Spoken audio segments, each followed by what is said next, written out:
What is going on, everybody? Welcome to the Locks DFS MLB breakdown video for this Thursday. Just a little 5-game MLB slate. I am your host, Christian Hardy, at @byhardy on Twitter, and I'm gonna be going through some of my favorite pitching options, some of my favorite hitting options on a pretty straightforward MLB slate. So I'm getting into it in a second, but before I do that, remember that you can win a free season pass from us if you comment and subscribe. Comment on this video with maybe a home run call or your favorite stack of the day or your favorite pitcher of the day, whatever it might be. Any kind of feedback or comments you might have, we definitely appreciate. It helps us out a lot. So be sure to do that, and you'll be entered to win the free pass. And then also, check out our if you're not trying to win the free pass, or you haven't won the free pass yet, go to our website, get a month pass. It's only $40 a month. Definitely gonna help you just become a better DFS player. Basically, we give our player grades. In the Slack chat, we'll kind of go through why we think certain players are good plays and give you guys advice in terms of your lineup and feedback on your lineup and your decisions. And we also, every day go through our top stacks, go through some of our favorite stats we like to look at in 2 separate articles. Then we also, our main thing we do is our lock sheet, which gives you 3 players we're locking in on both sides, as well as our player grades on every player we're considering and grading out those players and then giving cash, GPP, and value plays. So be sure to check that out, locksdfs.com for that. And with all that said, let's get right into this video. Okay. First thing we're going to get into is the pitchers. We're going to start with Patrick Corbin at the top here at 10.3K. He is facing I believe a 3.9 team total from the Padres. He's actually coming in as an underdog. He was a little bit closer earlier, but money has moved a little bit onto Joey Lucchesi and the Padres in this game. I do think Lucchesi is a solid option as well, but we're going to talk about 2 other pitchers in this video. But that said, I do think I'll be considering Lucchesi as SP2. Corbin, I think, will be my SP1, though. Obviously, the Padres are a team that add a lot of power, and looks like they're going to have Fernando Tatis back from his injury today. He's been, I believe, in Double or Triple A rehabbing, and he looks like he's going to be back with the team today. So that adds another power righty in a team that already hits a ton of home runs, even in that giant park at Petco. That said, the Padres are one of the worst teams in the league against the slider. I believe they're the 3rd worst against the slider. We get Patrick Corbin here, who throws a phenomenal slider, who has a ton of K stuff, and has been really good. 3.92 xFIP to righties is a little bit high for a pitcher this expensive, but he's also not as priced up as he could be in this matchup, especially in a park where the ball tends to stay in the field. In the park, I mean, but again, against the Padres, that's a tough task. Everyone, pretty much straight through this lineup can get out of the park. Even Austin Hedges down here at 8th. Will Myers at 6th. We know how much power he has. He hit one yesterday. Had a really nice game yesterday, actually. So this is a team that's going to add a lot of power, and you're going to have to possibly be ready for them to take Corbin deep, maybe once, maybe twice. It's possible. But Corbin has so much K stuff in this matchup. We were looking at them versus lefties earlier, that even with all those righties in the lineup, they're still striking out at a 27% rate versus lefties with an 89 WRC+, but as you can see, they do add a ton of power. So that's just kind of the matchup we're going to be getting into. You're picking Corbin for the K upside and hoping that he can limit to just 1 home run. And otherwise, he usually does limit that damage, and the Padres are a team that add a lot of power outside of just hitting those home runs. So, I believe that they're, in terms of ratio, their home run to other hits ratio is like the highest in the league, I'm pretty sure. So that's just kind of the matchup you get into with the Padres. But luckily, the park will hopefully mitigate that a little bit for Corbin, who does get a little bit of a positive park shift. Okay, so that's enough for Patrick Corbin. Again, I really like the matchup, and I think the slider against this Padres team really helps him out a lot. Next up is going to be Trevor Bauer for me. He is going to be my SP2, favorite SP2 as of now. Although, like I said, I will be considering Lucchesi and looking further into him a little bit today, and kind of how the Nats do, which is a curveball and that sort of thing. So, if you all remember, check out the sheet. We'll have, I'm sure Lucchesi will be on it, and we'll be in Slack talking about him. But that said, let's get into Trevor Bauer a little bit. So, obviously, this is a guy who has had a tumultuous time this year. Like, let's be completely honest about it. Obviously, a guy who was phenomenal last year. but is not doing as well this year. We are getting a lineup here with the Twins that has no Nelson Cruz in it, as you can see. Still a very good lineup.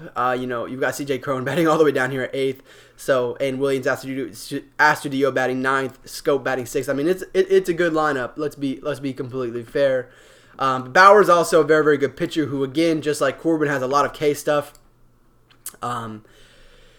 Let's pull up his stats. Obviously, a lot of power to lefties, and he is going to be facing a lot of lefties today. That's really been his issue, is that he's giving up a lot of hard hits this year.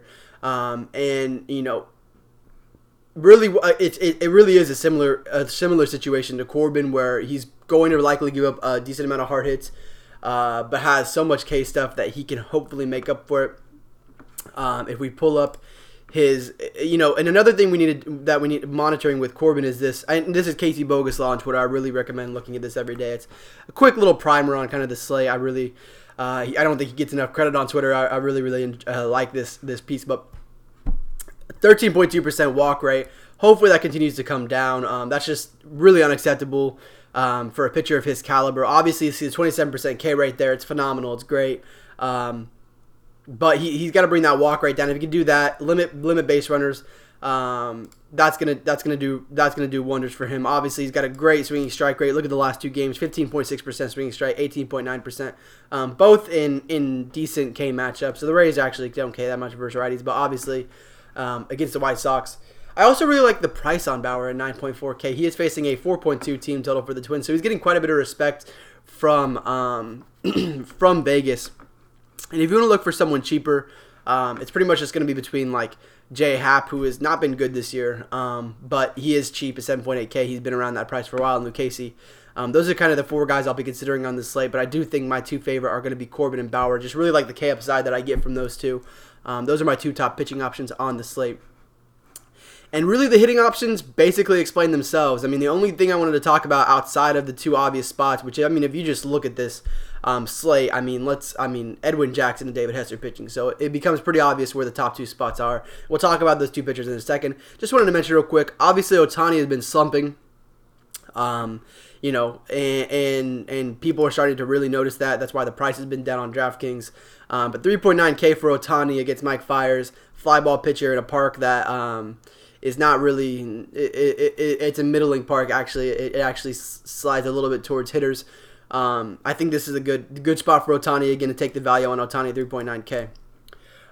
That's really the only thing I want to talk about outside of the 2 spots. Is just that Ohtani price at 3.9K. With that said, let's get into this. Let's talk about David Hess first. I really like to target him a little bit more than Jackson, although both are really targetable pitchers. Probably 2 of the most targetable pitchers in the majors, starting pitchers in the majors. First thing I wanted to mention is just this barrel rate on both these guys, and obviously we'll talk about Hess first, but Hess is at a 10.9% barrel rate, which is, as you can see, it's red here, very, very bad. Edwin Jackson, same, 10.6%. Barrel rate on the season, which just, obviously kind of self-explanatory. When the ball is hit, how often is it getting barreled? That's how often. David Hess, 61% fly ball to righties, 45% hard hit to righties. The xFIP is at 6.3 to righties. He is giving up a 4.79 xFIP to lefties as well as he mitigates some hard contact versus lefties, but and he misses a few more bats versus lefties, but nothing to be too concerned about. I'm definitely not going to be fading any lefties here. So let's go ahead and look at this lineup now and see what we're looking at. I really do like the price on Andrus at 4.7K. He's still priced in a spot where I think he's fine to take. Asdrubal Cabrera does have more power, I believe, versus... I'm mistaken. I was on the wrong side. So yeah, Asdrubal Cabrera at 4.3K going to be a good. Obviously, Hunter Pence had a phenomenal season. 5.6K is a pretty crazy price to pay for him. So it's probably going to be shifting more towards GBPs just because if you're paying up for those 2 pitchers. Even if you're going down to Luke Casey, you're not going to have a lot of salary space to be able to get to a guy that's 5.6K. And the same kind of goes for Shin-Soo Choo as 5.5K, where it's like, don't know if you're going to be able to pay for that. So the 2 preferred options for me are going to be Cabrera and Andrus. That said, you can stack this team up however you want to do it. I mean, truly 1 through 9, however you want to do it. You can play Kiner Falefa even. He's not a great hitter, but he at 3.4K, he makes sense to me.